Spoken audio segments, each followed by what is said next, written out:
Welcome to money Manthan TV. Manthan CA Hanuman సార్తో ఉన్నాము. ఇవాళ టాపిక్ వచ్చేసి నేషనల్ ఫ్యామిలీ బెనిఫిట్ స్కీమ్. దీని గురించి సార్ని అడిగి తెలుసుకున్నాం. Sir, national family benefit scheme ఇది ఎప్పుడు అమలైంది సార్? ఇది 1995 నుంచి ఉంది scheme. National family benefit scheme 1995 నుంచి ప్రారంభించడం జరిగింది. వన్ టైం ఎస్ఎస్ సపోర్ట్ అనమాట, ఒకేసారి ఇస్తారు support.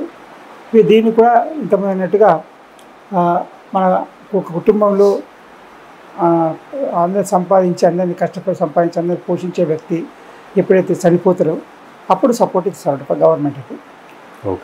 National family benefit scheme అంటే కుటుంబానికి ఒకేసారి వస్తే జీవితంలో ఆ కుటుంబం మొత్తం కలిపేస్తారు అనమాట. సంపాదించే ముఖ్యమైన వ్యక్తి, యజమాని కావచ్చు, ఇంట్లో పెద్ద ఇతను కావచ్చు, చనిపోయినప్పుడు ఇచ్చే సహాయం అన్నమాట ఇది. అయితే ఇదన్నీ ఓన్లీ బిలో పావర్టీ లైన్ ప్రజల కొరకే ఈ స్కీమ్ తీసుకోవడం జరిగింది. మళ్ళీ ఇంకోటి దాంతో పాటుగా ఎవరైతే ఇంపార్టెంట్